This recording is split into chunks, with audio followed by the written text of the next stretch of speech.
So, Kitten George, you nosy kitty. Oh, he's so majestic. Look how fluffy he is. He's so fluffy.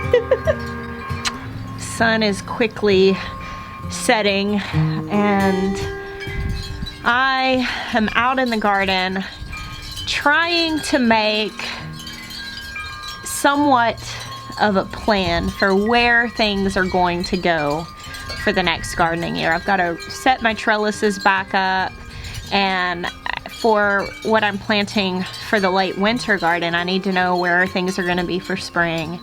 And I've actually been asked many times by you guys to make a video about garden planting, and I've never done that. I've never made a video about garden planting because the truth is I don't know what I'm doing.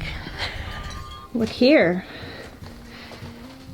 Look at the baby arugula, and look at this little lady, purple lady bok choy, coming up, as well as a few of the teeny tiniest rapini broccoli sprouts. Super pumped to see green coming up in these trays. There may be like some real surefire way to determine how much to grow, exactly how far apart your spacing needs to be. But what I've found, just speaking from one home gardener to the other, is that when you start researching a lot of those things, because there are so many varying factors, you're going to run into a lot of opinions. I don't pretend to know like the best way to do everything. All I can teach you is the way that I do things, and I don't claim that it's the best. But however, from like just from a gardener perspective, hey, I'm a gardener and you're a gardener, and I'm just talking to you. I just kind of want to free you from the thinking that there's like a black and white way to do things in gardening. It's just not that cut and dry. There are so many different factors and variations that go into growing. Like you can learn from someone that's not in your zone and you can learn how they do things, but you're going to have to apply some critical thinking. And you know, I mean, largely we get taught what to think, not how to think. And so I really just want to empower you when it comes to planning your garden, to set your expectations on the fact that you will figure it out. And if this is your first year gardening, like go in prepare, and y'all hear me say this and I just can't say it enough. I mean, go in preparing to harvest wisdom first and foremost, and you know, with the hope of succeeding in other stuff, but like and learn. I'm not saying just don't listen to any of that. People don't know. People know, and people are sharing what it worked for them, but it's not a guarantee that it's going to work for you. One thing that you're going to find when you start looking at different like charts and real like straight guidelines where people are saying do this, don't do that, like for instance you'll read about spacing. Well, it depends on if this person is preparing to prune or not, how far apart your spacing is going to be.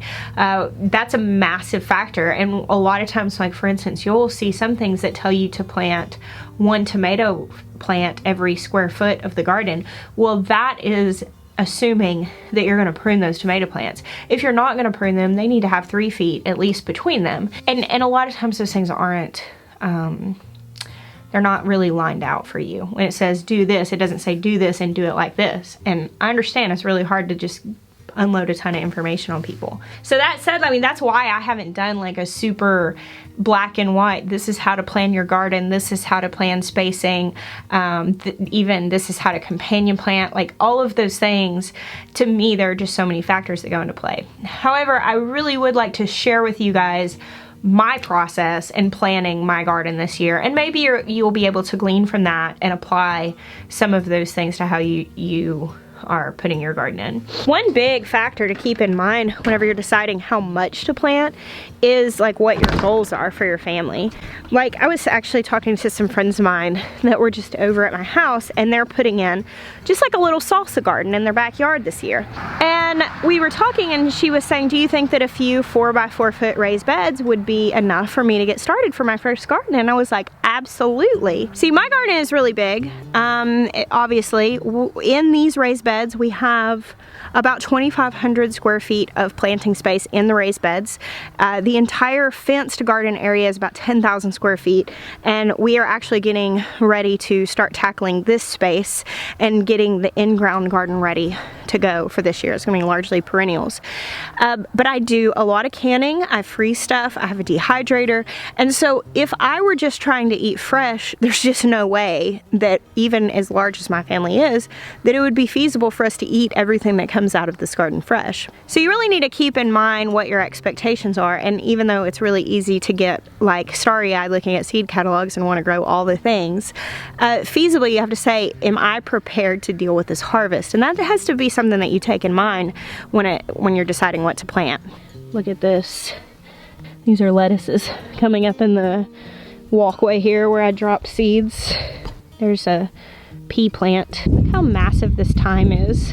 These beds are 4 foot wide. That is a huge thyme plant. Another thing that gets kind of confusing whenever you're planting the garden is spacing, and especially if you're growing in raised beds, because whenever you read seed packets, they so often tell you the row spacing size, and so you're like, oh, what do I do in raised beds? And so just a tip that has made a really big difference in how I plant my garden, rows were made in consideration to be able to walk down in between the rows of crops and to be able to get like a tiller down in between the crops. And so a lot of times you'll see things like 24 to 36 inch rows, and when you're growing in raised beds, that's pretty irrelevant. For instance, like if it says 18 inches between each plant, I just plant 18 inches all the way around. You don't have to worry about that row size.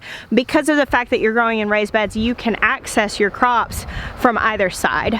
And so you don't need a row down the middle. That's not necessary. So for instance, if I am planting tomatoes, the way I like to do it is if I have a 4 foot raised bed, I run a row of tomatoes all the way down one side of the bed so I can access it from this side, and then on the other side I usually like to grow something that's a little lower, maybe like a whole row of peppers or beans or whatever it is that I'm going to grow, and that way I can access my trellis of tomatoes from this side by reaching over, and from this side because I'm standing right next to it.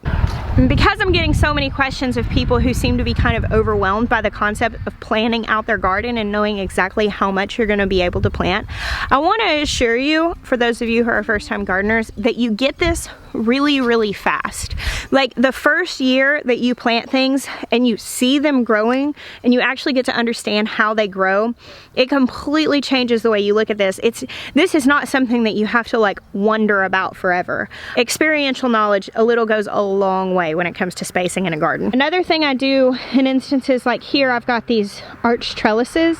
Now I'll plan something around these arched trellises, and I know that I'm going to plant, let's say, a melon right at the bottom of the trellis, and I'm going to give a little bit of space around this trellis because I don't want that melon having to compete too much for water and nutrients. However, maybe over in this 3 feet of the bed I might plant beans, and I might put a bean like every 4 inches all the way through here and create like a patch of beans next to that melon. Understand too that when it comes to spacing, you don't want to space things out so much because then you're gonna have to deal with weeds coming up in between those plants. And this applies for like kale or lettuce or anything that you might harvest as a baby green. If you plant a kale plant on its own and you give it 12 inches all the way around where the seed was, obviously this plant's already spread out probably about 6 inches on each side. So I could plant one here and another one right here, and it's giving this enough space to really head up where I can harvest these big full-size kale leaves. But if I knew that I was going to harvest that kale young and I didn't want it to necessarily grow to its full-size potential, I could just sow it like this, broadcast it, where they're going to grow up next to each other. Now these plants, even if given the same amount of time, will not get as big as those other plants because they're crowded. But I could still harvest these as baby greens and eat them that way. Now I have a really hard time saying, oh, plant this many plants per person. I feel like that can be such a misleading guideline because there's so many variations that go into how much those plants are going to produce and what is it that you're going to be doing with them. You'll read certain things that say plant 4 tomato plants per person. Well, if you're going to be making salsa and canning tomato sauce and trying to can all of the diced tomatoes for the year, 4 plants a person for your household is not going to be enough. However, if you are not putting all that stuff up and you're just wanting to slice fresh tomatoes, maybe make a batch of salsa, and you're not planning on like canning any leftovers, 4 plants a person could very well become quickly overwhelming. I'd really love to hear if you have some sort of like formula that works for you, that you have successfully figured out year after year how much you need to grow based on, you know, a certain chart or whatever. I've not found one that exists yet that I felt like, oh yeah, that seems to aptly describe what goes on here. The way that I've done it is this: I plant what I plant, and if I feel like it was too much and I felt overwhelmed by it, I pull back a little bit, plant less the next year, or if I felt like I wished I had more, I go ahead and up the production for the room that I have. And I've shared this before, like one year I was overwhelmed with cucumbers because I planted several plants and they did amazing, and we just ate cucumbers until we couldn't eat anymore. I made so many pickles, they lasted for years in the pantry. I had so many pickles. We were feeding cucumbers to the pig by the bucket full. And so I thought, wow, I planted way too many cucumbers. And then the next year I was like, I need to pare it back a lot. It was a terrible cucumber year, and I bought cucumbers all summer. So like, to me, I don't know that that is super viable. I will tell you that there are certain things you can keep in mind that, like for instance, tomatoes and peppers and eggplants, these are plants that produce fruits, and so they couldn't have a heavy yield and produce a lot of fruit on one plant.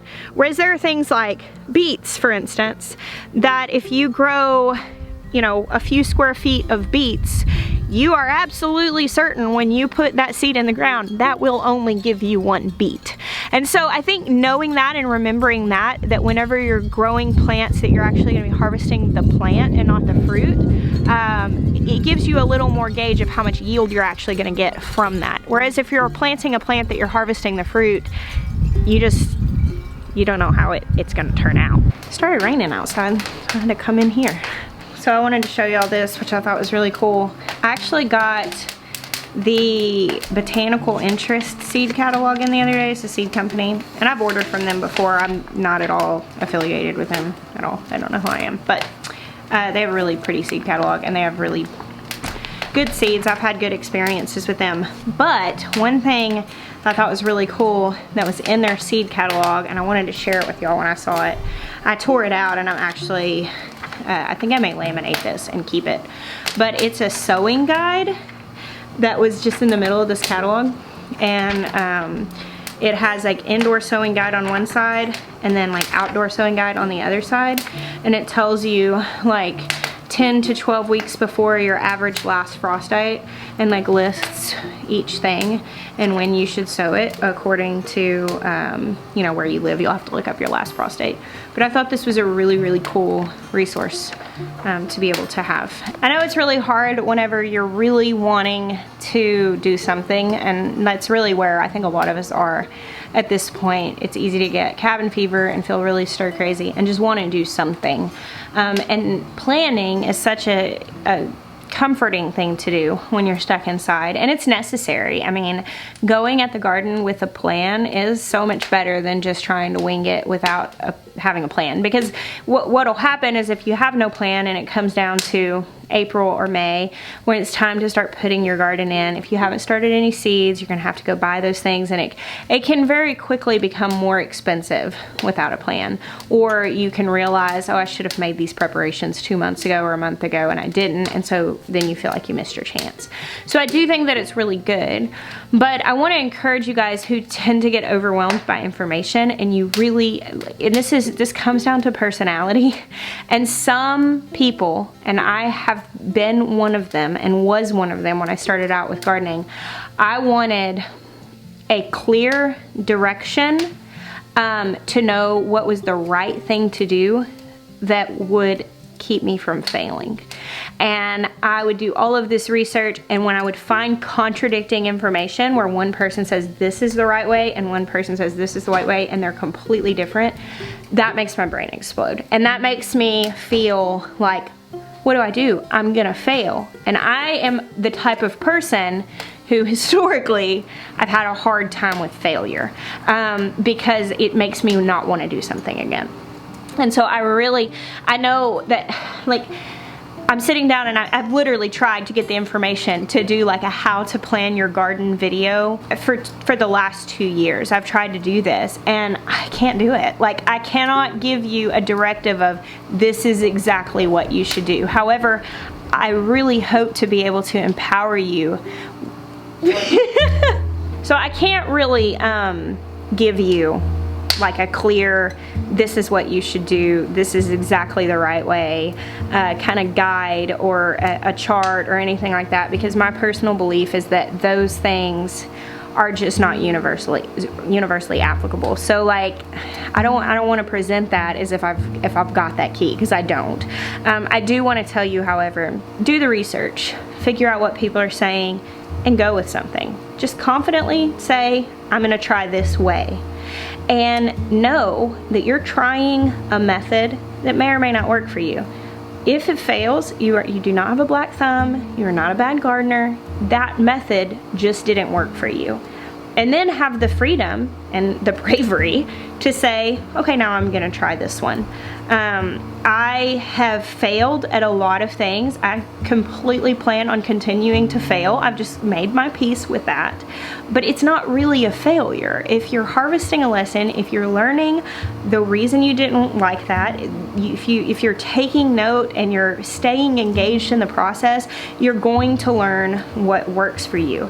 And just down to little basic information, like, I didn't know how big tomato plants got until I grew one.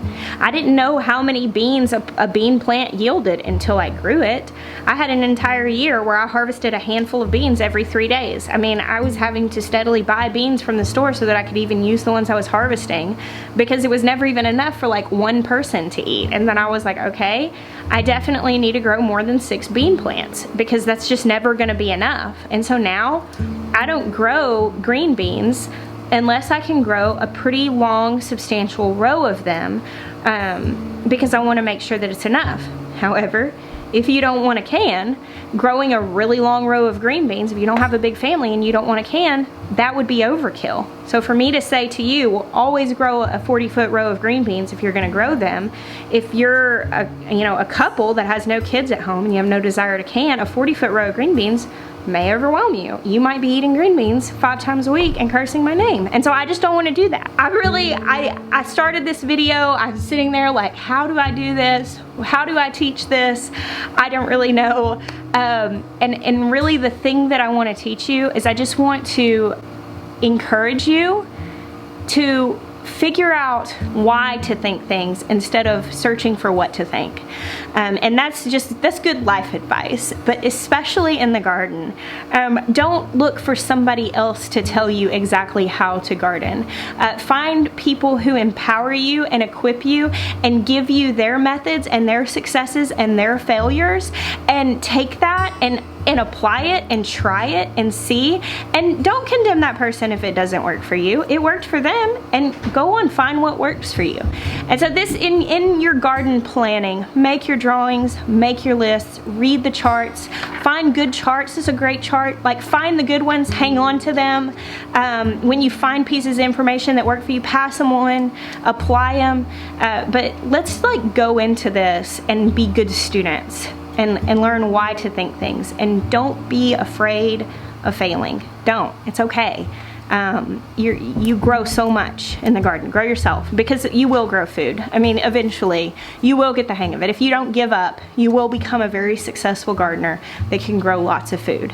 But you got to get over the hump of the initial learning curve, and you have to get over the fear of failure, and then you'll have success. So thank you guys. I hope this was in some way helpful. I bless you. Until next time.